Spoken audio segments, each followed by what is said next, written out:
Live from America's heartland, this is the Daily Truth Report with your host, Noah Christopher. Hey, welcome back, everybody. We are live, and on the screen with us is Jovan Pulitzer joining us. Hi, Jovan. Welcome to the show. Thank you for having me. Hey, Great to be here. He's joining us back again. I didn't think it would be this soon, but really happy to have him back. I wanted to do a forensic breakdown of the Trump shooting, the would-be assassination. And if you're looking to do a forensic breakdown, there's no one better than Jovan, whether that's a forensic on ballots or a forensic on gunfire or whatever else. This guy's the man you want to talk to. So thank you. Called him up and asked if he'd be able to come on the show, and here he is. So anyway, really pleased to have you back, Jovan. Thank you very much. Thank you very much. I'm happy to be here. Excellent. Well, we are truly live right now. And so what I want to do is take a quick moment to just make sure everybody is seeing us and hearing us. We are live on Rumble, and we are also live on Twitter X. So if you would, this will be interactive too. So if you have questions, go ahead and drop them in the chat. I'll be watching for those. But if you're hearing us and seeing us okay, just drop us a comment. Maybe let me know where you're watching from, what state. I always love to see how many different states we can get on here. But I imagine we'll have probably over 1,000 people bopping on. So drop me a comment. I'm going to watch for those real quick before we get started. It usually takes 2 or 3 minutes once you go live for everybody to get connected and see the alerts and everything else. So let me just make sure those are coming in. All right. There we go. Let's see. First one. Okay. Welcome to Denise. Welcome to Jump. Hi from Arizona. Welcome to Angela. So many questions. Exactly. That's why we've got Jovan on. And in just a few minutes, it's going to be a much less talking from me and much more talking from Jovan. But I just want to get everybody connected here. And then I want to hear what he has to say, too. He's got a lot of good stuff. But let's see. Anybody on Rumble? I want to make sure we're connected okay over there. Yep, I'm seeing people come in. That's great. Drop a comment in the live chat on there if you're seeing this and hearing this okay. All right. Anybody else on Twitter? Okay, I'm seeing a lot of people coming in now. So that's good. Well, Jovan, maybe we can start with this. A little bit off topic, but I've got you here. It's certainly shaping up to be a week to remember, with certainly the Trump shooting being a bad thing to remember. And then yesterday we've got the VP selection of J.D. Vance. So just curious if you have any thoughts on that. I'd love to know what you think of the selection. I did a whole program on it on this morning, and I basically asked people what's their Vance stance. And I have to be honest with you.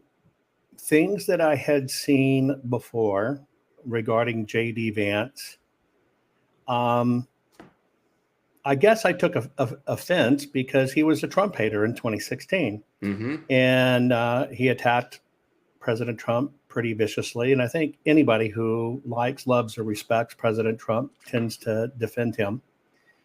And so when the announcement first came out, because I watched it very closely, and people wanted different people, whether it be Kari Lake or General Flynn, or all just tremendous qualified people. Mm-hmm. When I saw that, I have to tell you, I was thinking, what the hell? I didn't get it.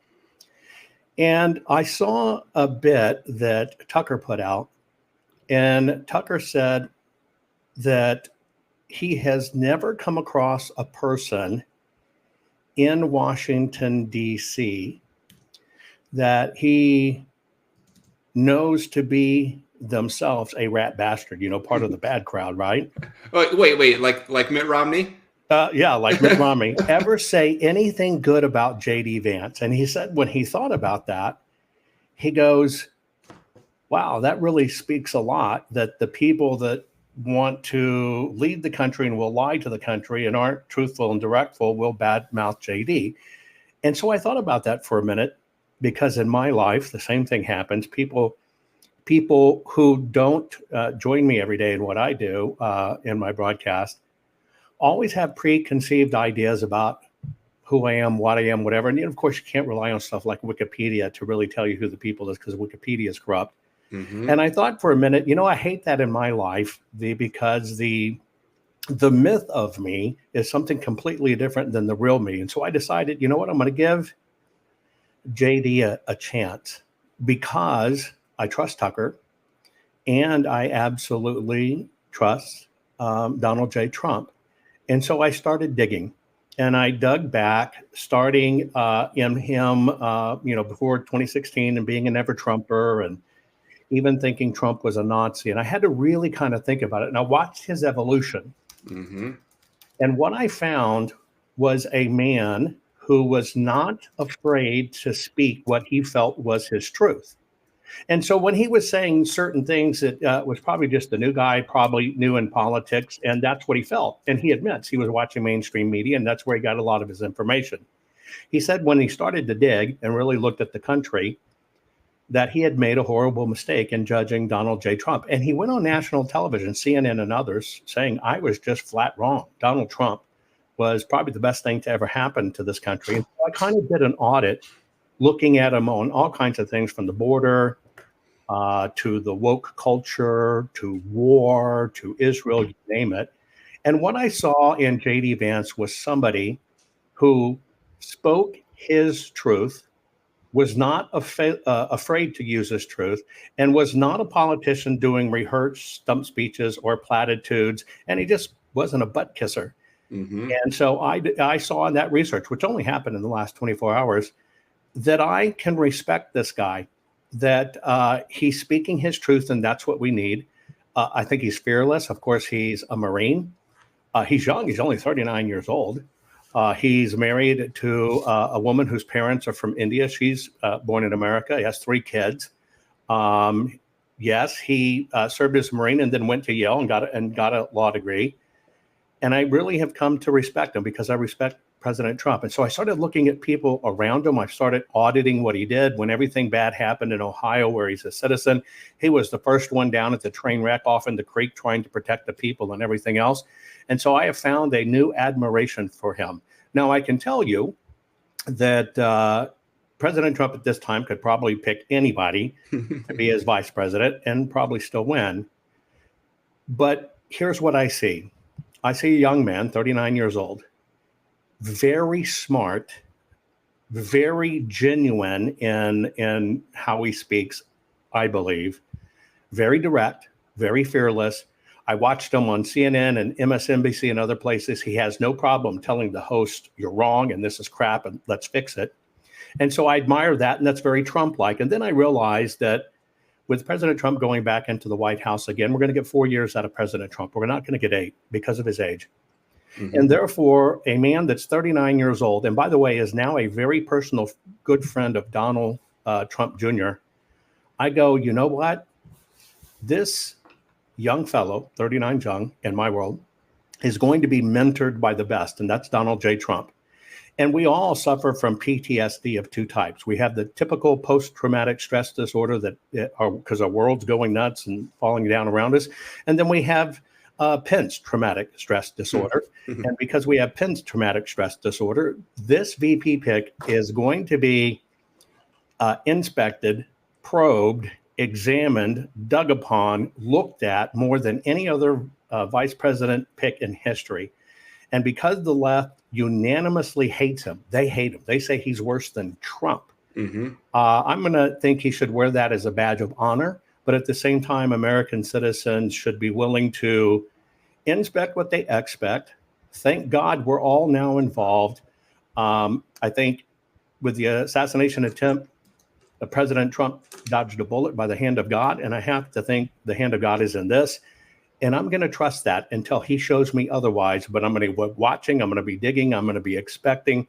But I also think President Trump was very naive when he went into politics, just like all of us, even doing the audit, we were naive. He learned. And I think he learned from Judas Pence and the system and backstabbers.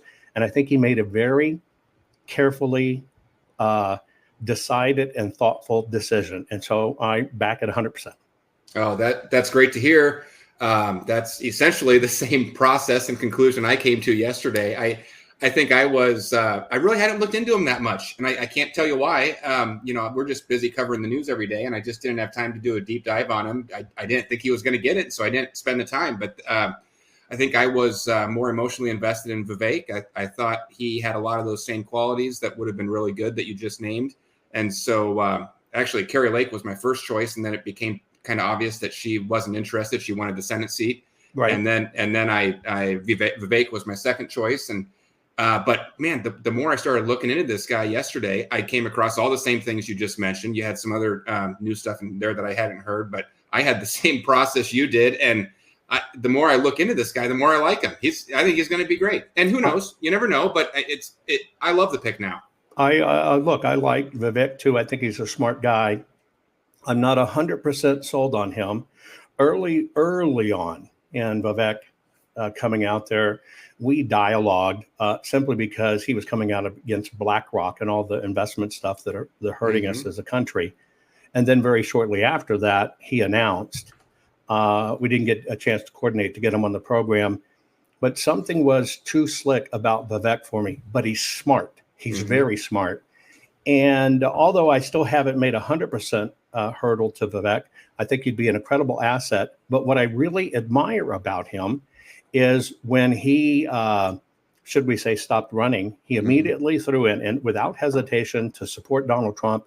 And he has practiced what he preached. And so he earned a lot of credibility with me for that as well. So I think the party can expect good things out of him. And I think we have to credit President Trump with this. And here's the decision I see being made. We think about things like, biracial kids now. It never used to be a thought before. It was just it's kids or whatever. But now it's one of those little BS markers, right? And Vivek's wife, who's also an attorney, they met at Yale, going to law school, fell in love, have been married ever since. She's a Hindu, practicing Hindu, loves her faith. And she's the one that got Vivek, who had turned away from his Christian faith because of things that happened to him in a childhood and as a young man. She got him right back into his Christian faith and grounded him up. Now you're talking about Vivek or J.D. Vance? Excuse me, I'm talking about J.D. Vance, sorry. Got him grounded in his faith again, and I like that. But think about this. I think President Trump made a choice in J.D.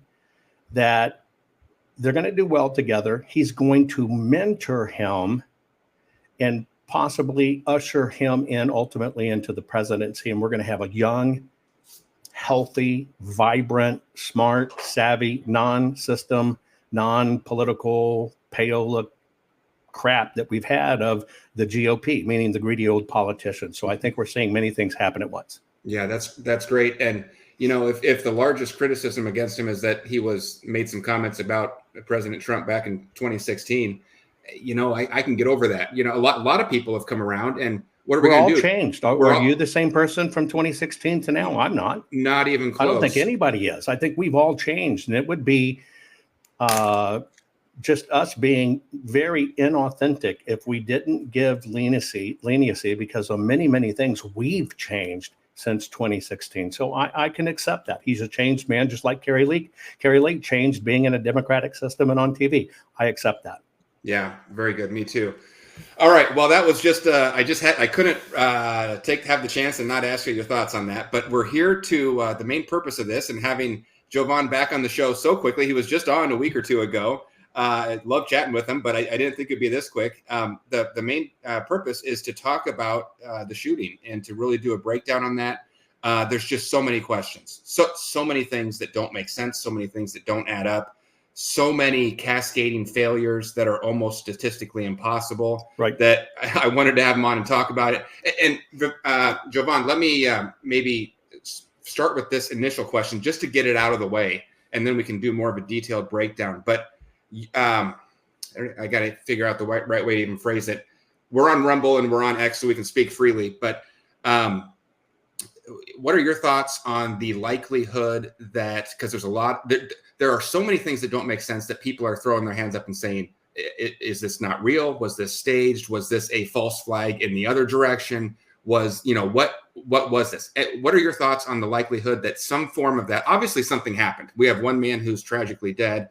Something absolutely happened. We saw it. But what are your thoughts on whether this was in some way staged or a false flag from, and I'll just say from the Trump side. Let's get that out of the way first, because I think it was definitely allowed and maybe staged in a different way from the left side. So let's get the staged question out. It's a legit question. It needs answering. People are putting it out there. Here's how I would answer it. With me personally knowing President Trump and spending deep quality time with him, I can tell you what you see in President Trump is what you get. There's no BS to that man. There's no game playing to that man. He doesn't have that BS stuff. He's all business, get it done right. Mm-hmm. Even in personal talks with him, he's never about how do I get reelected? Should I do this or that? He's saying, what can we do right now for the American people to fix this and this, like election integrity we're talking about. Okay, and when I get elected, I can do this. He's very focused on the American people. And for people that don't know, Jovan, you told us last time on the show that you've actually met with him in kind of his inner office deep inside Mar-a-Lago and had conversations. Yeah, I got a phone call. How my interaction came with him. We passed each other in distance many times in the business world. And I had always said a businessman needs to run America. And then out of nowhere, he came and he ran, which I thought was great. I was full throttle for that because we need to run America like a business, not like a foundation, just money growing on trees. Mm-hmm. And then my next interaction was when I got a call right after the 2020 election because of, it's my 207 suite of patents that enable Scan to Connect, Scan Commerce, Scan Tally, which is how all the ballots and everything are done and how your phone uses a barcode or Q code or QR code. I created all that to make that talk. And they were asking about, is it possible that these Q codes are corrupted? And is that what we're seeing? And so that's how I first got in it, but I knew something was wrong. And then in the last part of his administration, I was working very hard to try to get him to codify some rules about keeping the ballots, knowing that we might have a fight on our hands because I was expecting something to go wrong. With that, as the year went through, I worked with him, his legal teams, his lead attorney and stuff, as evidence is being gathered. And then I got a call one day, and it was President Trump wants to see you, and you need to present everything you found to him. So I was invited down to Mar-a-Lago. Interesting experience. I mean, the security check, was quarter of a mile out, right? Mm-hmm. It wasn't getting anywhere close. And then I, wait in Mar-a-Lago. That place is like a palace. It's magnificent. If you ever get a chance to go see it. It's amazing. And then I was ushered into his office. He has, ironically, a very small office. You kind of go up this back quarters, Secret Service all around, checking you out. You got to be checked out before you get there to even be able to get there. You got to pass security protocol.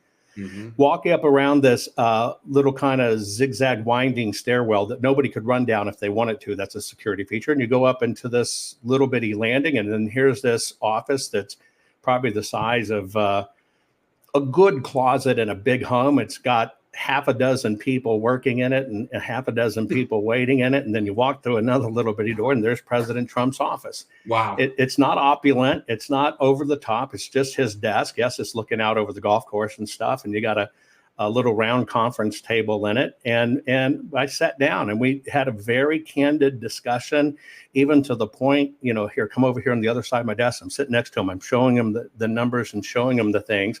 And I learned the man in person is exactly what you see on television. There's no difference. Now, I spent a lot of time in television and on radio and out in Hollywood, and you can meet people that you love on television and film, but when you meet them, they're just the rudest, stuffed with themselves people you can imagine. That's not President Trump. And so going back to your question, was this a sympathy staged act? So let's address that. I can tell you that would be not only out of character for Donald J. Trump, I could tell you he wouldn't allow it. He does not play that bullshit. Not at all. And I can tell you that on the lives of my children and grandchildren, I would live and die by that. He does not play that bullshit.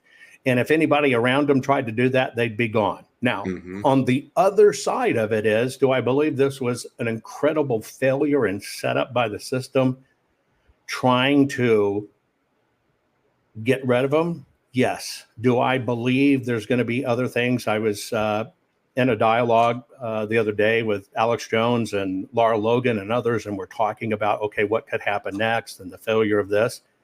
And I, like them, believe we haven't seen the end of it yet. Mm-hmm. And they know that that's all about left. And we're in dangerous times because they have plan A through Z, folks. It's not just 1 or 2 or 3 or 4 or 5. And so I think they kind of set this up and allowed the circumstance to create and fester and do it, which we'll go into. But I can tell you, I would stake my life on it, the life of my children who I love dearly, my grandchildren, my entire career and everything I've done. I do not in any way, not even the slightest, get a hint that this was something orchestrated from the conservative side as a sympathy play. Not at all. Okay, so great to get that out of the way early on. There's a lot that doesn't make sense here, but that is not the answer to it. So great to get that out of the way. Now what that leaves us with is a situation that at the very least, it seems, was allowed to happen by the Secret Service and others in control. And at the very worst, perhaps a repeat of JFK and other incidents in the past. So now let's shift gears. Let's talk about that.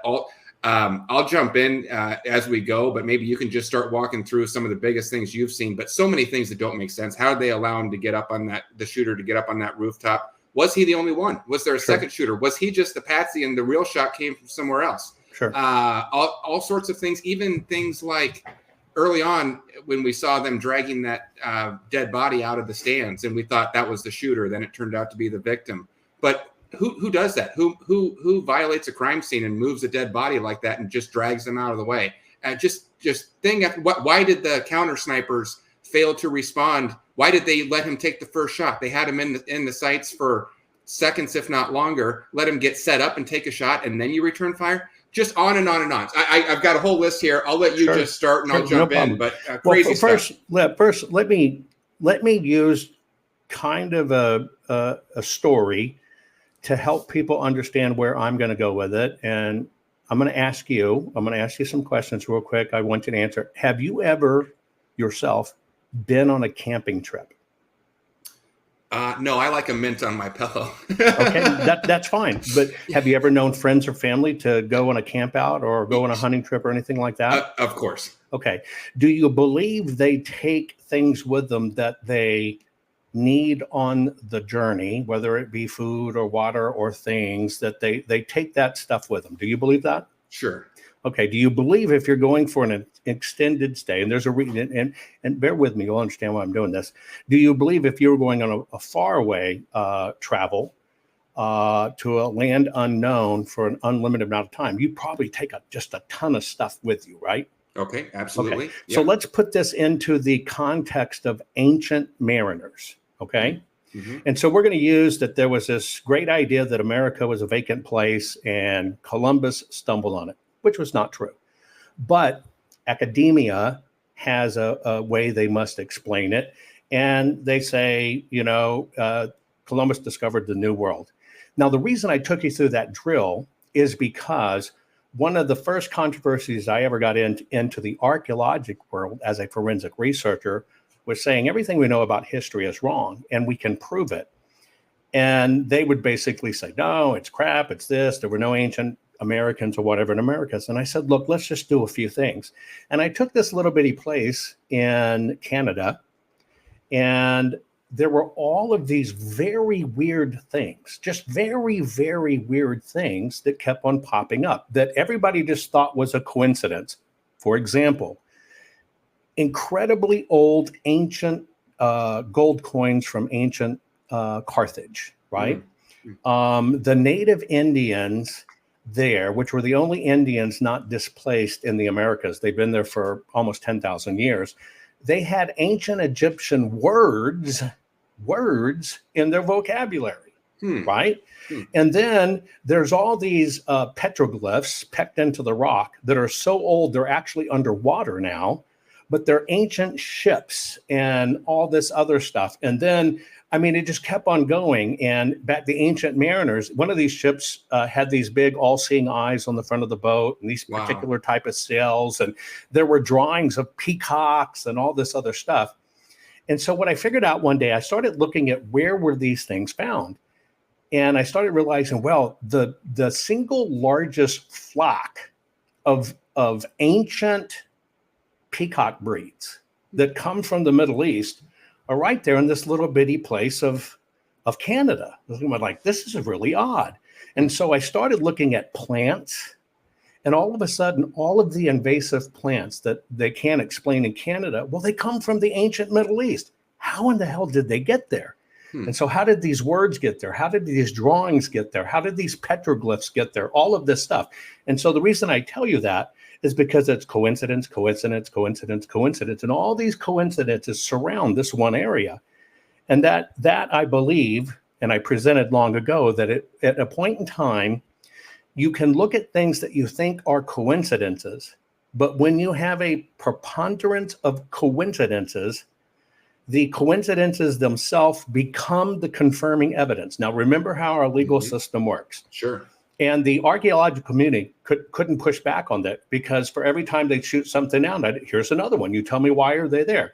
So our scales of justice, right, Lady Justice, is what's called based on the preponderance of evidence. In other words, it's not absolute, but if you tip that scale 51%, you tip it to this is likely what happened.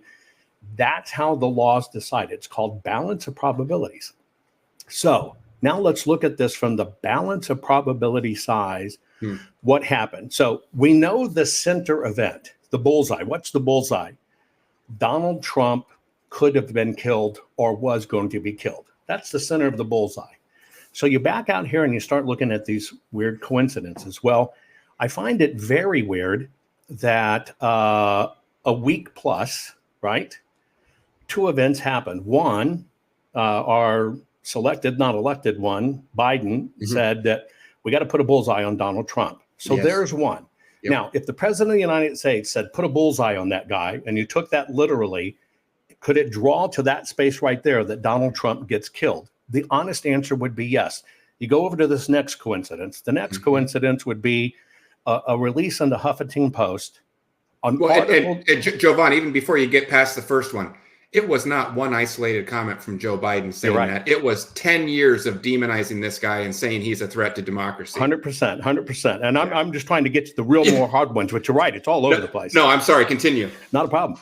Huffington Post wrote, the Supreme Court has paved the way for the Biden administration to assassinate Trump. Now, could that lead somebody to go, oh, this is okay, the right thing to do? Could that draw a target on Trump's head and get them shot? Yeah. And then we start looking at these things. Mayorkas was being asked time and time again for more Secret Service protection for Donald J. Trump. Mayorkas wouldn't approve it. Next, his Secret Service detail, they have this in Pennsylvania, and it's at this event. I find it really weird. I mean, you remember, and people are kind of missing this. You saw the assassination attempt. You didn't just see it on Real America's Voice or Newsmax. You saw it on ABC, NBC, CBS, and CNN. Let me ask you a question. Why all of a sudden, after they had boycotted all of his rallies, why were they covering this one specifically? Right. Yeah, they don't cover those. I never thought about that. They don't cover his rallies, but all of a sudden they're going to cover this rally. Let's keep on going. Next, it's in Pennsylvania. Now, Pennsylvania is not a state institutional-wise that's Trump favorable. The people are. The people love him. But if you look at Pennsylvania and you look at the governor, Josh Shapiro, and you find out that not only is he just an establishment Dem, but if we go back to the 2020 election, their particular hack, one of the hacks they did, is they ordered these ballot opening machines. It cuts off a very minute hair on the envelopes so the people could reach in and pull out the ballot and process it faster because of all this flood of pandemic mail-in ballots. In our investigation there and talking with the manufacturer who made the ballot opening machine, somebody had adjusted it 1/8 of an inch off. Oh. And what happened is when those ballots ran through, and this never got talked about, when these ballots ran through in Pennsylvania, it not only opened the envelope, it cut through a double fold of the ballot, which basically made the ballot come out in 4 parts.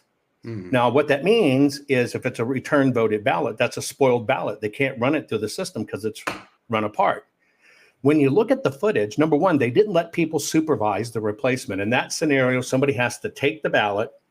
They've got to faithfully recreate the ballot. You got to track it and put it together. Well, all of that stuff disappeared, and it showed people just filling out ballots. You could catch glimpses of it, but they didn't let anybody supervise it.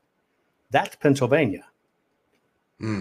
So that's another thing is, are these guys hostile to Trump? Now let's go to the scene. Well, because it's we've learned through this, there's Secret Service on the scene, but there's also a lot of local police. Well, that's the deal. Yeah. See, this was you got to understand inner and outer perimeter. The inner perimeter was, in fact, Donald Trump's a combination of additional Secret Service and his personal Secret Service.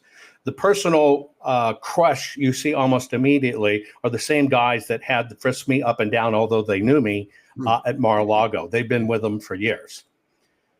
The fortification of the team on the ground in Pennsylvania fell to Governor Shapiro. And it was to be a coordinated effect between the staties, that's the state police, the regular police, okay, and then the Secret Service. And so supposedly, you've got your Secret Service perimeter. They come in several days before and they look around and check everything out.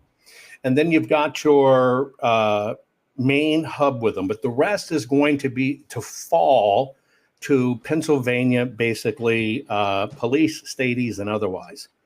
Now, that is a little bit abnormal protocol, combined with the fact that they're asking Mayorkas, hey, we need more Secret Service. So that puts one of those checks there as a question marks. But at the same time this is being done, and we know we're going back into an election season, the Democrats introduced House Bill 8081, and it basically said Donald Trump's a criminal, therefore he should never get any Secret Service protection. Right. So they were already trying to wipe it all off. So if you took Secret Service protection away from him, could he be shot and killed? That's a yes. If people didn't know how to protect the president and weren't trained, could he get shot and killed? That's a yes. Now, then let's go to the event place. Looking at the security of the event, and I'm sure people have looked at it already ad nauseum. It was a good location for President Trump to do this.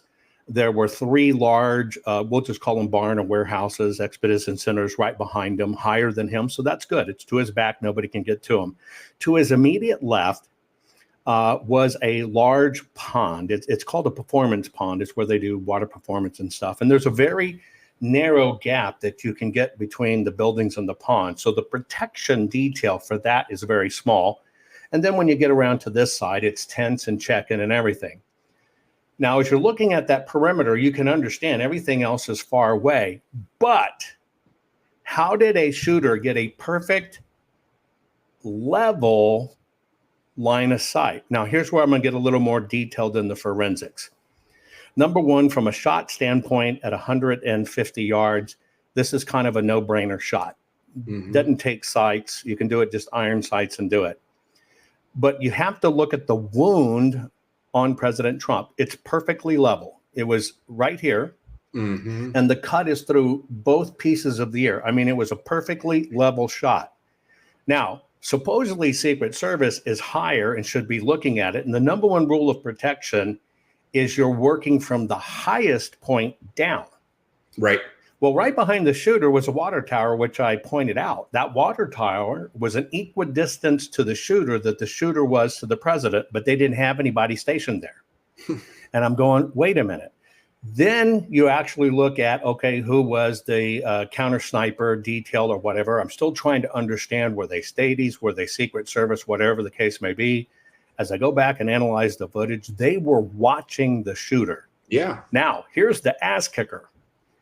This kid, they want you to believe that this kid was so bold, so delusional, that he thinks he can just crawl up onto an open top building, not be seen, have no cover, and he's just going to lay there and take a shot at the president of the United States. It makes no sense. No sense. But see, I'm all for looking for what's the second right answer. Okay. And the second right answer to me is they needed a body in the open, easy to sacrifice, so they could say, see, he did it. They didn't need him hiding behind anything.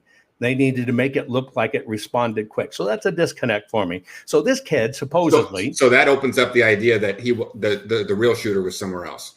I personally believe there were two shooters myself. I'm still working on it. I don't have anything definitive on it all. We did the audio signatures of the shots. The cadence show two different types of shots before response, but let's just keep on. Supposedly this kid got out carrying a rifle, walked between two buildings, call him a large warehouse, got on top of one warehouse just below the crown, spent maybe 3 minutes setting up on top of the roof to pull off a shot. Now, here's no way. There's no way. Well, it gets even more. It gets totally worse as we find out more. Number one, and either brought a ladder with him, or lucked upon a ladder, or brought the ladder the day earlier and no one moved it. I mean, correct. Really, you kidding me? Right. And Secret Service, what is call them sniper response, right? Counterbalance sniper, counteractive sniper. They're literally lined up looking at the guy. Literally, as we replay the footage from different angles, they're scoping them out. Now, in presidential protocol, you don't wait for the okay for the shot. Mm-hmm.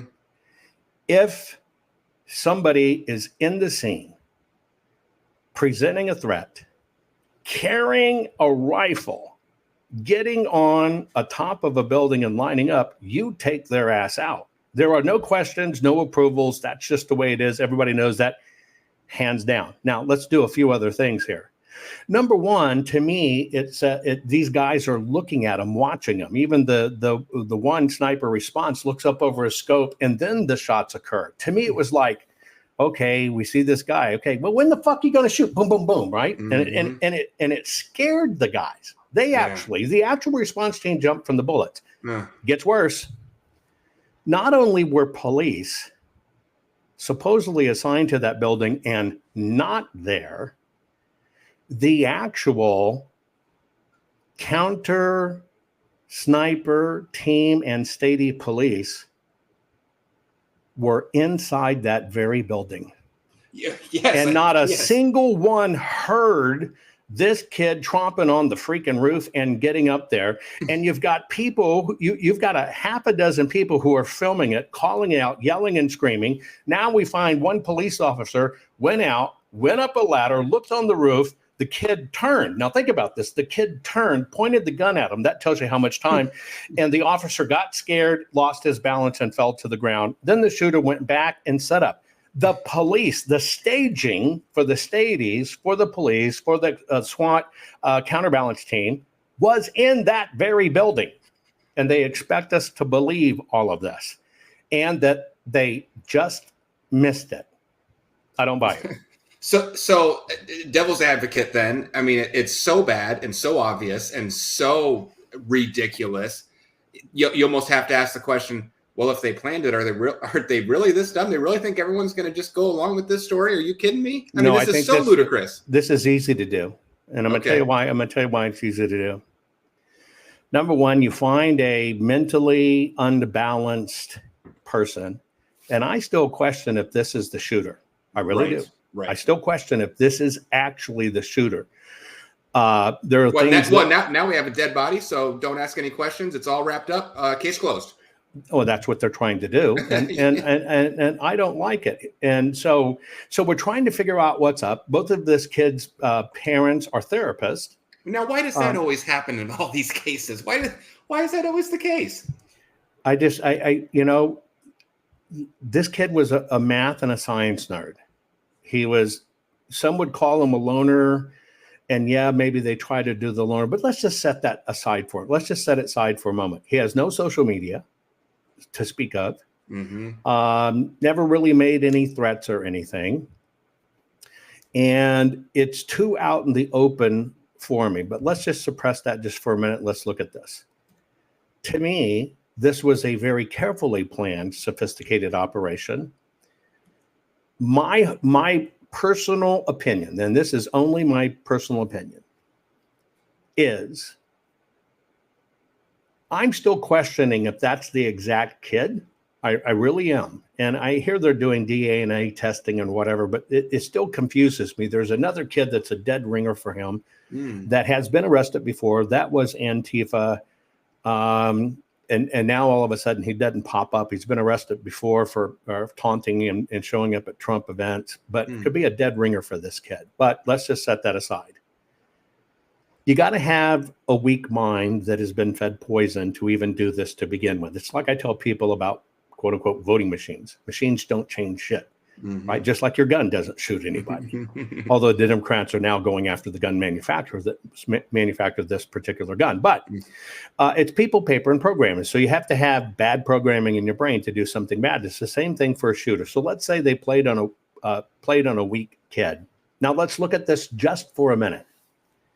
We know beyond a shadow of a doubt, this shooter was multi-person observed long before the incident. Broke every cardinal rule of protection. They should have taken Trump right off that stage. Yeah. You can't blame it on the people that are standing right there because they're not going to see the kid. But when they're supposed to get their signals, they're getting it from the outside, which is the Stadies and the Pennsylvania people.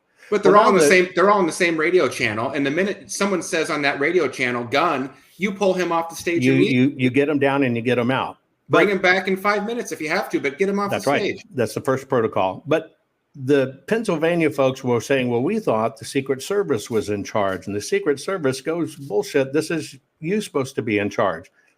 When I look at this finger pointing and I look at the head of the Secret Service, who is a diversity, equity, inclusion hire that was brought up by the wrong, nasty people that run this government, I see that you can let certain things happen. You can keep things shut down on the ground from your teams communicating. You can tell people to believe, okay, look, Secret Service got this, you're cool. Replace Epps, who we know was a bad guy, telling people, when you get done here, we're going in the Capitol. You put one person in that ground of authority working with those Stadies and police and say, remember, Secret Service is in charge first. Don't do anything unless the Secret Service approves it. That's all it takes. And you have taken good people who are acting against their better judgment and worried about, well, defunding the police and this is presidential thing. Well, the Secret Service is the hoo-haws of the poo-haws, right? So they got it. It only takes one person. I want to know who that person is. I want to know that the police that were checking it out. I want to know why it wasn't triage. I want to hear the recordings of all the back chatter. I want to know what's up. I want to know why the shooters were observing somebody in direct line of sight. But Occam razor plays here. When you put all these little coincidental things, every one of them can lead to that kill shot. So to me, the evidence that is supposedly supposed to be coincidences all the way around it all point to one thing. It was to kill Donald Trump. When I go back and analyze the scene, which I did, and you saw in slow motion and everything, I truly believe without hesitation, God protected President Trump because he's right here and that's the shot. It would have hit right here. Yes. But just in a minor move, it turned it and it grazed it and it went straight through a zero, perfect level shot. I don't buy it. This is something even more egregious than this, a failure to communicate. I think this was allowed to happen. It was subtly planned and set up. And to top it off, I am not convinced by listening. And folks, any of you can do this. Let me tell you how you do it. You can go out on the internet and you can get you a free software program called Audacity. Okay. And it's an audio program. Take any of the videos of the shooting and download it. Save it as an MP3 audio file as opposed to an MP4 video file. Drag it into any audio program. And what it does is it will give you a waveform. It will give you an audio signature. Okay. Just look at the audio signature. You will see an opening shot, and it has a long strike and a short sight. It's got an elongated pause. It's got a double tap, bap, bap, obviously the same weapon. And then it's got a multiple fire before any return fire. All of it's in a lifetime. It should have never happened. But this may end up being, they let him get 7 shots off before responding. I want to know the bullet that killed him. I want to know who killed him, because it wasn't the sniper response team on that building that killed him. Really? At all. It was not. We've replayed the footage. We've zoomed it up. Their fingers weren't even on the trigger pulling down. They had sighted, look, they had drawn down on him 4 minutes before the shot occurs, and then they back off. Whoa. And then they're just looking. And so I want to know the bullet that killed him. I want to know which weapon it came from, because it supposedly was one shot took him out. I want to know who took him out. I want to know the circumstances. I want to hear the tapes. I want to hear everything else. And then we can get a better look. But you know what I don't want? I don't want some museum now in a field in Pennsylvania where they expect us to walk in and find the magic bullet on a gurney that went through Kennedy 7 times, and a seat and a hood and a car and a wrist and a skull, and it's still in perfect tat, and we got to buy that story. Period. Now, from that said, I want to see the gunpowder residue and ballistics on it. I want to understand where the kid's movements were. Supposedly they couldn't unlock his phone. Now they maybe can unlock his phone. That concerns me. We're missing too much data. But the number one thing for me, all of these coincidences to me become the preponderance of evidence that this was allowed to happen. And there's so many missing holes if they don't release the information that we're going to have to push and shove and demand very nicely to get this stuff so we can properly analyze it, because in looking at it, it's more questions. And we don't need some evil BS conspiracy theory. We have advanced tools now. I just told you exactly how to look at the audio signature for the bullet. You can see it yourself. You can see the different signatures. I want to know more about what happened, but right now I am of the belief that there's another shooter. I believe, and I want to see the impact bullets. I want to see the bullet removed from the one man that got killed that evidently hit him in the head. I want to see that bullet. There's 2 other people that got hit, not one. There's 2 other people that got hit. I want to see those bullets. I want to find the bullets that evidently went into the buildings behind, because you could hear the report and then the whack. So they were hitting whatever it was hitting. I want to check every one of those bullets. I want to see all the rifling and forensics on them. And I think what we have to do is, I am not convinced this 20-year-old even made this 150-yard level shot. I'm not. Because he's aiming at something the size of a quarter at 150 yards. That's the temple. And it was a perfectly aimed shot, by the way. Only by the grace of God did the president turn right at the end, turn Trump right at the end, did it miss him. Now, with that said, I want to go back, size it out, look at where he set up, because we can now look at and can measure, because we have all the components of the building, people, trees, and everything. We can get the exact measurement of where his barrel was leveled when he dialed in, because we're seeing him set up. I want to reverse that. I want to follow that trajectory backwards. See, this perimeter should have been a half mile out, all the way around, and it wasn't. And they left open, they call it the inner circle and the outer circle, but the outer circle was a freaking Pac-Man to have this guy in it. What I want to do is, I believe that we need to look for the second right answer.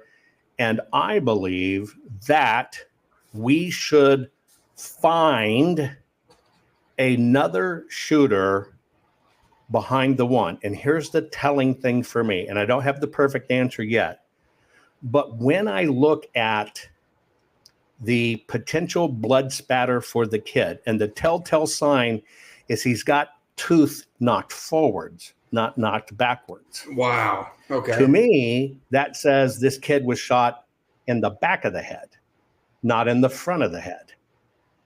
Everything from the blood spatter and everything else, you get a reverse punch depending upon the hit. But if you just look at his face, where that bullet traveled in, it knocked his front teeth are sticking out like this. I want to see the autopsy. I want to see where the bullet, ingress and egress. I'm not convinced that came from the front or the side. To me, it just looks like it's from behind, and I'd question if they didn't do it, which is why I want to work from his barrel backwards. Okay, so all the things that you want to see make total sense. Are we ever going to see them? I mean, the FBI has taken over the investigation, the same FBI that raided Mar-a-Lago and planted evidence and everything else. How realistic is it that we ever get to see any of this stuff, or does it just get black holed? I think if we just look at from the Warren Commission, which, by the way, one of my most prized possessions is I have original copy of it. It was forever for me to even get a hold of one and have that. They're going to hide these things, just like they're going to hide the COVID pandemic stuff and got it pushed. They're going to hide it and going to try to hide it, but it's going to have to take all of us holding our lawmakers accountable to doing it. I think we need to start asking questions of Shapiro and Pennsylvania. I think we need an investigation that is separate from the FBI. We need to investigate each agency that was responding independently. And where the people are talking about the ladies didn't respond very well, and that's the first thing I said, is I am not okay with how they're doing this response. As I'm watching it in real time, I was dialoguing with a bunch of people. And that was one of the first things I was telling General Flynn. These people are moving too slow. Now, I know why they were moving slow, because they quickly got, hey, the shooter's down. So I know they'll slow up a little bit. But when you have these women, and nothing about the women, they were too short to protect a 6'6" man. President Trump's a big dude. Mm-hmm. And the only right people were the guys that were tall enough that where their head is his head and he's over it. That's the right protection protocol. You're going to take the shot to the back of the head, not the president. Right. But when they got these small ladies, one blonde lady that was on the scene, she did well. She was fine. She was just too small. But the one kind of chunky one, mm-hmm. And the other one, it now finds out they're not Secret Service. Oh, okay. They were borrowed from the DEA. Wow. So I'm going, wait a minute. You have a DEA agent with no training in a protection detail at all. And that's what Pennsylvania assigned? See, somebody with trained protocol would have been picking it up. You can hear her going, oh no, what do we do? What do we do? What are we going to do? She was out of her league, never trained. Oh, and by the way, the other, as I understand it, the other FBI person, as I understand it, and that I'm hearing in situational awareness testing, that's where you can quickly, let me put it back, go back to Men in Black. And Will Smith drags a table across and he's doing his test and everybody's looking at him, right? Mm-hmm. And they fly out all these monsters and all these guys are shooting up the monsters. And Will Smith's looking at it, and he shoots the little girl with textbooks. Mm-hmm. And the guys ask him, well, why'd you do that? And says, those books are well past her age. Something's wrong with her. So that's what I did. That is actually a joke, a very well executed joke on what's called situational awareness, being able to read it. As I understand, this one female agent failed situational awareness, but still got promoted and still got put in. When you can't tell in the heat of the battle who's the enemy or who's not, why in the hell are you assigned to the president? Yeah, well, yeah, exactly right. You see the pictures of this lady that you're talking about, and she just looks lost. I mean, she is lost. It's sad to see. And I want you to understand, this is not her fault. Mm-hmm. People need to understand that this is not her fault. This is the system's failure. Mm-hmm. She's doing what she chooses to do, and that's to protect her country and do her duties. people felt, well, she's a woman and she's dunking. We need to do this, and it's unfair. This is a system failure, not that woman's. But unfortunately, that woman's going to live with it for the rest of her life. Yeah. I want to talk more about the Inner Circle Secret Service response, but let me go back and just wrap up the prior conversation. Sorry, I'm beating my table with water. Go ahead. Just to make sure that I'm understanding what you're thinking, and none of us know right now. We're putting together our best ideas, but it sounds like your thought, finding the second right answer, is that there's at least one more shooter, and it would be somewhere behind the guy that they have framed as being up on that rooftop. And you're thinking the thing that tells me it's from behind. Let me tell you why it tells me from behind. Yeah. It was a level shot. The crease in President Trump's ear shows exactly how level that shot was and exactly where it came from. There is a permanent marker of origin along President Trump's ear. Mm-hmm. So that's what tells me. And you got to understand, if we would have just rotated the president, a half an inch, he'd be dead. Yeah.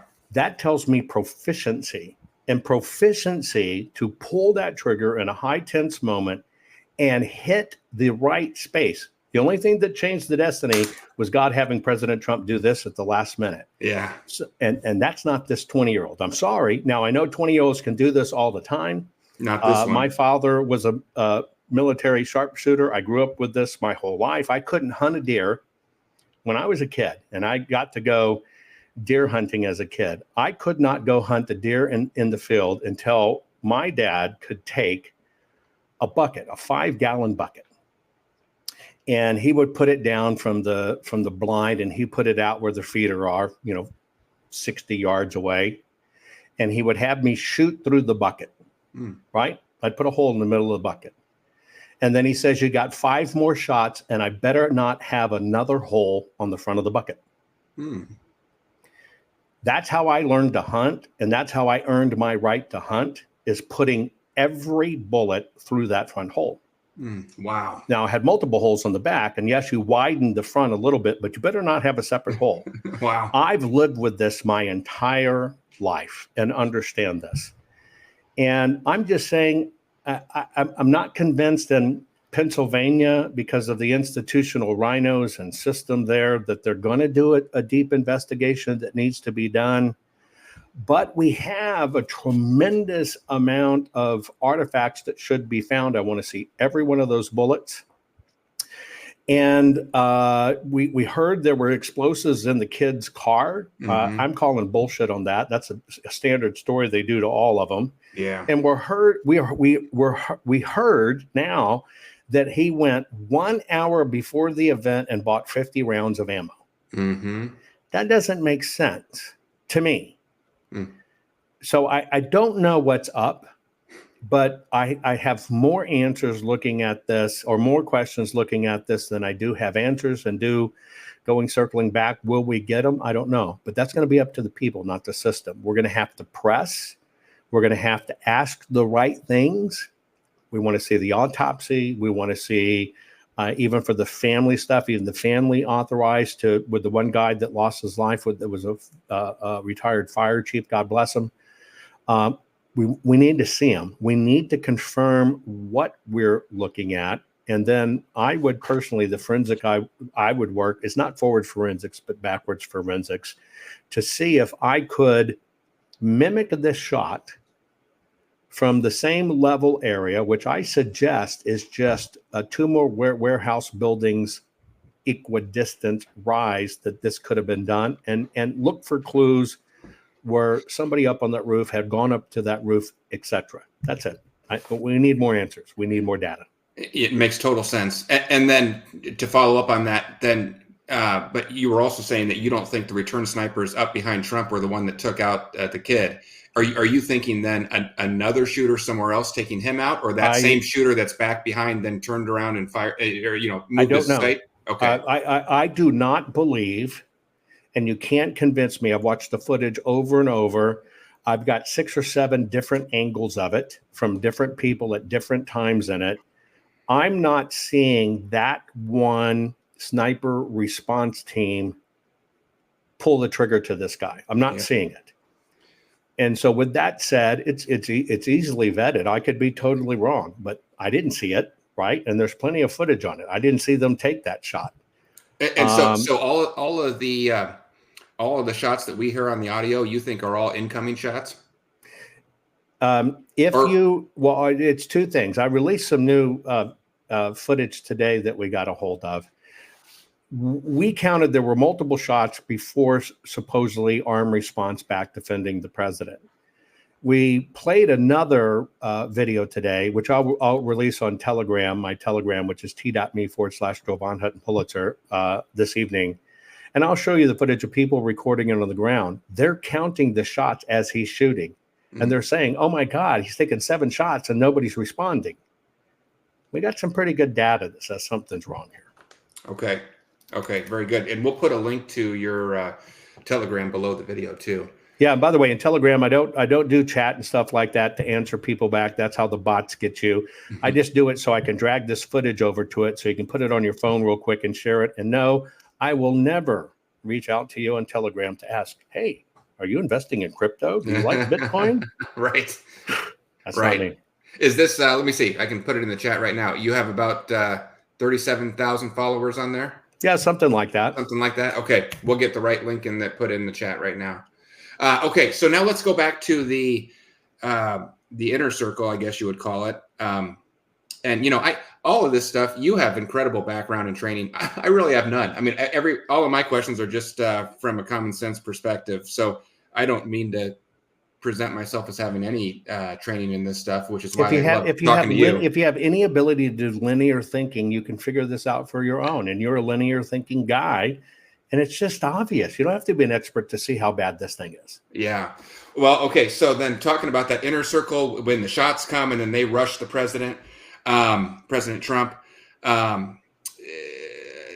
we've talked a little bit about things that don't make sense there. Obviously, the people that were borrowed in from the DEA and had no training and failed situational awareness, that's terrible. But even the other ones, let's talk for a minute about even the ones that seem like they were doing a good job. They're the right size. They're actually trained and everything. They hit President Trump down so hard. No, they hit President Trump so hard they knocked him out of his shoes. Out of his shoes. That's right. And that's a size 14 shoe, folks. They knocked him out of his shoes. So that's good. That's why he was saying, "Let me get my shoes," which was so funny. It was so funny. They weren't taking when we him heard off, checking his fucking toenails, folks. They knocked him out of his shoes, knocking him down so hard. But they did. You said just a minute ago, and we all saw this, that they did kind of let him stand up, and we could clearly see him. That's how we got the iconic fight. That's how we saw him. But wait. I know where you're headed. Who are you dealing with here? You're dealing with a freaking warrior. You're dealing with somebody who's fearless. I'm watching his face. I can tell you, Donald J. Trump was, fucking pissed. He was. He was fucking pissed. But and he maintained his composure, and the F word he got out was fight. He's going to say, fuck you. I'm sorry, but that's the truth. And that's the man. You are not going to hold down President Trump. I'm a big guy, but even in the pictures you see of me and him together, he's bigger than me. Okay. Look, he's a big dude. If he's going to stop, you ain't moving him. Okay. Because that is a security risk. And if your theory is right, that was a major security risk because that other gunman is still out there. You better believe it. And that tells me they weren't prepared for it. They thought the first shot was going to do it. They blew it. But yes, President Trump, being the defiant warrior is, delivering his screw you to the system, broke protocol to make sure that the people knew he was okay. And even as I was sitting there and when I was doing this interview with Alex Jones and Laura Logan and Mel Kay and Ann Vandersilt and stuff, we're talking about, damn it if he doesn't say, because I think there's going to be more attempts, by the way. Yes. Damn it if he doesn't say, I'm sorry, I'm going to Milwaukee. And we're all going, oh, holy shit. That's the man. Yeah. And the only reason you see that fist pump and him staying is because Donald J. Trump planted his fucking feet and I'm not going anywhere. And at that point in time, you ain't pushing the president off the platform. Okay. All right. That's my take. Okay. No, that's good. I mean, that's been a big question for me, that, it's safety above everything Well, go else. back and watch it. He's telling him, let go of me. Yeah, he did. You can hear it in the Nat sound on some of the other ones. He stops, he plants his feet. Look, President Trump has never said, when we're sitting there talking about election stuff, it's never about him. How do I get reelected? How do we make me look? That's not him. He's go, how do we fix this for the people? Okay, what can we do now? And what can I do when I can do that when I get it? He's about the people. He wanted to let the people know several things. One, I'm okay. Two, when you're shot, most people don't know. When you're shot, you really don't know it. Right. He could have had more bullets in it and not know it, right? Right. And you have to do it. But you were watching him care more about you. When I see him saying fight, be angry, I see the rational man knowing, I really don't know how bad I've been hit. And to me, he's delivering his last message. If I'm fucking out, you get out there and fight. That's how I took it in the moment. That's the man. Yes. Well, no, I don't mean anything bad towards President Trump. It was iconic. It was the thing that needed to be done. I was just asking from a Secret Service look, people are saying, well, it's perfect hand pump and the flags in the background. Okay, well, let's look at this. They have cameras all over it. That's the one that was chosen because it had the flag in the background. I guarantee you there's 300 photos that don't have the flag in the background because they're popping them at high speed. Let's look at another thing. Did you see where the flag tangled and it looks like an angel? Yeah. Come on, folks. God's hands was in play here, period. And God's sending us a message in real time. That's absolutely right. And so if I look at this then, and I'm just processing as you and I chat, the first shot that would have taken him out, that hit him on the ear, there's no other way to describe it, but that was God alone that saved him. I think that's Trump's direct quote, and he's right on that. And then standing there defiant and telling the Secret Service, get off of me. I think then, if I'm processing this, the only reason that second shooter didn't take another shot is it would have totally exposed the whole thing. It would have exposed him. He can't shoot at that point. People are watching. They know the point of origin. It's going to be tied to this kid because he had so much time. He took a second shot. It would have blown the whole scene. That's right. Wow. I mean, just look at the amazing protection all over that. I mean, it's just incredible.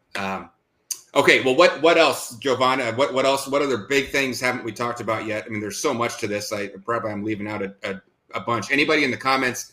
I've been having so much fun chatting. I haven't read the comments real well. If there's any questions you have, let us know. Drop a comment.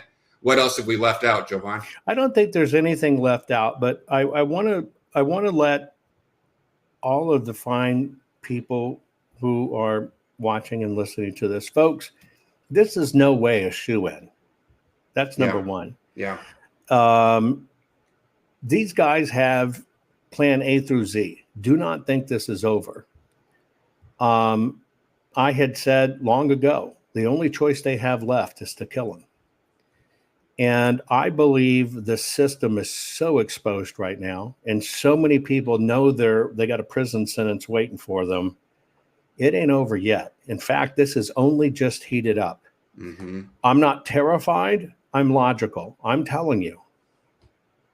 I think there's going to be more chances. I was having this discussion. I'm kind of in this back channel thing of several of us that include people you would know without violating any confidences. Sure. And everybody's running traps of even about, we know that the planes fly by wire. And I think a lot of this testing of planes going down, Boeing planes going down, has been the system testing out taking planes. But luckily, the president's is in the 90s model. It doesn't have that particular feature. And I think that's a great thing. Wow. Everything's being looked at in every way to do this. I just think they're going to, I think they're just going to try other things. Alex Jones said he believes, it's going to be the Timothy McVeigh and the aluminum fertilizer nitrate trick and pulling up at the DNC. I worry about that, or the RNC. I worry about that. I worry about them. The DNC is still coming up. I worry about them doing something there and trying to blame it on MAGA. The beast is not only exposed, the beast is wounded, and the beast has failed multiple times. We're talking failure after failure after failure after failure. Yeah. And this beast is dangerous. And I tell people this, it's simple math, folks. You don't have to look hard for why they're doing this. If Noah and I wanted to bribed the government. And we agreed, okay, we're going to pay each politician $1 million a year to be on our side. We're not going to ask anything of them. We're just going to give them $1 million. And when we need you to vote a certain way or whatever, we'll call on you. Mm-hmm. And we get the politicians to start taking that money. Well, when you do the numbers, that's only about 7,000 politicians in the United States. So you have to understand it's $70 billion, right? Mm-hmm. 70 billion? Yeah, 70 billion. Yeah, $70 billion. Now, so you understand that's about 16 minutes of Google profits on any given day. Wow. Google revenue. Now, the opposite side of that coin of those billions is every American citizen, between private property owning, savings, pensions, everything we have, is about $200 billion. Some say 100 or trillion. Some say it's 200 trillion. Some say it's 150 trillion. We'll just call it 200 trillion just for giggles. And then there's what the government owns: buildings, lands, national forests, banking, all this other stuff. And so the United States of America is worth about $450 trillion. Now, I want to put that into context. It's pretty easy to see how the system would spend $70 billion to control $450 trillion. Sure. Yeah, right. Because they actually make that back. If they could control it off, they make it back in the first 9 seconds of interest? Come on. You got to understand what this game really is. Now, these guys are so far into it, and they have bet and plowed so much into this. They have no choice but to see it through, or they're gone. Yeah. To me, this is we're watching the end of the party you've come to know as the Democrat Party. It's freaking over. I also think it's the end of the GOP. Yeah, I was going to say, it's not just them. Right. I think it's over, dead, and done. And so, and by the way, we have a uniparty. We don't have two. And so this system knows they're screwed, they're caught, they're tattooed, they're going to prison. And they're going to do everything they can to cover their ass, even if they make more mass casualties out of us, or they deploy a bomb or something else, or fly a plane into a building. It ain't over yet. I think it's going to get worse. Well, and by the way, very well said. I completely agree. But by the way, it's not over. Even there is no time for victory laps. Even on election night, if we get the results on election night, even when the results come in, then you got 4 years of getting them taken out during office. I mean, it's not going to stop. Nobody would begrudge President Trump right now. In fact, it was Lara Logan and Alex Jones and stuff saying this. We were all talking about it. Some say President Trump should run to ground right now. Nobody'd blame him, but that's not President Trump. He's not going to do it. But I 100% support what Alex suggested, and Lara Logan suggested as well, that the moment President Trump is elected, he goes into a bunker. Mm-hmm. He's got a job to do. We don't need to see him out gallivanting around. He needs to talk to the public as much as he can from the bunker. He needs to lock his ass down. We get this shit fixed, but he does not need to expose himself. And that's what I would like to see happen. Yeah, we can't come this far not to get the job done. That's right. That's right. Yeah. A couple of quick follow-ups. I was going to ask you, how well do you think President Trump truly is guarded and secured? And I think maybe we have the answer, knowing that it was only that head tilt by God that saved him. So the answer is not that well. I'm concerned. The people that are Secret Service that are directly around him love him. But okay, I don't believe he's conventionally protected. And I'm not saying that to impugn the fine men and women around him. I just think in the magnitude of this evil, and even going to Mar-a-Lago, you go in the back entrance, they shut down the roads. It's amazing the people protected. I don't think we have enough protection, and I would quadruple it. I mean, he has the money. He obviously has some private security. I mean, should he just go out and hire Eric Prince and just go full bore? What does he need to do? There's a few things. The man he's the only president in history to go in wealthy and come out a lot less wealthier than he was, right? And that irks me. That irks me dearly. Yeah. This is the government's responsibility. This is the Republican Party's responsibility. Rona raised $400 million on election integrity, didn't pay a dime to lawsuits or anything. They need to pony up and do it. Elon today committed $45 million a month. Yes, a month. Yes. A month. Yeah. Right? You saw Mark Andreessen and others just told their companies. Mark Andreessen started Netscape. You may know that name, saying we're supporting Trump. Yep. And that sent chills down my spine because I'm seeing this big shift even in the techie community where I come from. The government needs to do this.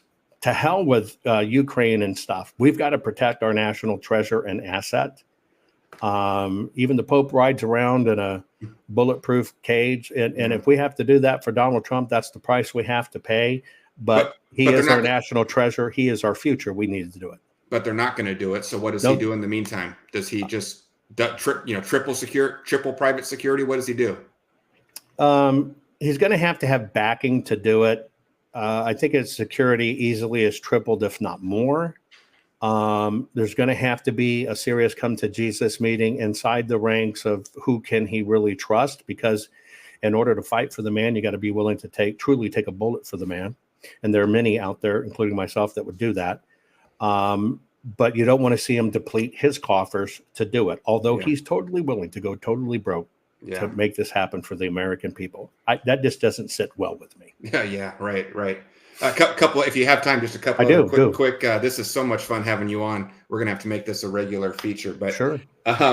What we talk so much about body doubles and masks and everything else with Joe Biden. Do you believe there are body doubles for Trump? Should we be employing more of that out there? It's another security measure. What do you think about that? I think there can be for a distance, but President Trump's look, gait, size, feel, posture, and everything are so unique. I think it'd be almost an impossibility to do. But from a distance, I can agree to that, right? Tarmac meetings or whatever the case may be. Mm-hmm. But knowing President Trump, he won't allow it. Yeah. He will consider that deception. Right. And he's not going to deceive you. Wow. All right. Final question, and maybe you won't have any answer on this, but you're so well connected, especially in tech and community and future-looking stuff. Any thoughts from you? I've never asked you before on future of our currency, Bitcoin, cryptocurrency. Where do you have any thoughts on where all that's going? Down. Okay. Can you elaborate? No, I don't know. Okay. I'm still trying to gauge it myself. I think we're in trouble. Wait, when you say down, you're referring to the US dollar or to crypto or to both? US dollar. Okay, very good. I would be remiss answering on crypto simply because I'm not as educated as I should be, and I can be honest with you in that. I am concerned that as our own government tries to move, we'll just use crypto as the easiest word to describe electronic money. I am very concerned that if you go back in time and you look at the pioneers of cryptocurrency and you understand what it takes to make cryptocurrency bankable. See, there's the advent of blockchain, that's one thing, and the advent of a cryptocurrency, that's another thing. But when you think about the transactional and exchange system to be able to bank it and trade it and convert it and turn it to real money in the physical world and all this other stuff, I did a program on this because the 5 key people that innovated in each of the areas, and for simplification and non-techie, accounting, transfer, redemption, currency exchange, etc., all of them in the last 6 years have turned up dead. Wow. And that bothers me. And that tells me something's afoot trying to consolidate it. Mm-hmm. Mm-hmm. And that's nefarious. To say the least. Wow. Okay. Well, I think with that, we'll wrap it up. I think we've answered. There was one question here. Do you have time for one more in the chat? I do. Please. Someone said, and we're going back in time in the interview here, but someone said, was the second shooter up on that water tower? And I know you said level line of sight, but the only reason I ask is he he turns his head, but he's looking up at that screen, right? That's why he turned his head, to look up at that screen. Yes and no. Okay. That screen is 40 plus yards from him. Okay. And you got to go back and look at it. It's a very subtle move. It's not this he did. Okay. Okay. He had been doing this. He comes back to center camera. He had been doing this. Okay. He comes back to center camera, and then he just does this. It's not back to this. You're right. Yep. And if you look at the creasing frontal and aft, straight through, it's a level shot. You could not have accomplished that from the water tower. And the trajectory of that same bullet, the same thing, would have whacked him across the nose, not across the ear. It'd have been this way, not this way. And so, no, I don't believe water tower. Got it. And we need to be looking. We need to be looking crowns and vents and buildings, almost like Malvo and them hiding in a trunk. Oh yeah, right? The DC shooter. Yeah, the DC shooter. Yeah. I think we need to look for something like that. A totally locked down, in position, done, that could support a body, still get that level shot, but never actually be seen there. And to me, I think there may be something to that. We're looking for a Malvo type shot. Wow. Okay. We're going to leave it with that, because that is, my mind's spinning right now just thinking about that. That's amazing. That's the only way you can pull it off on open rooftops. And you have about a 3 mile line of sight, and there's only so many high points to do it that are on level with that one. Yeah. And it would be too obvious. And so I think it's a concealed shot, more like a Malvo, what they did. Wow. All right, Jovan, thank you for joining us. I knew it was going to be fascinating. I didn't know it was going to be this much. This is incredible. Obviously, things are developing daily. I always love chatting with you. Maybe we'll get you back on in a week or so and talk some more. But thank you for your time. Thank you, sir. Take care. Thanks for having me. All right, everybody, thanks for listening. We'll see you next time.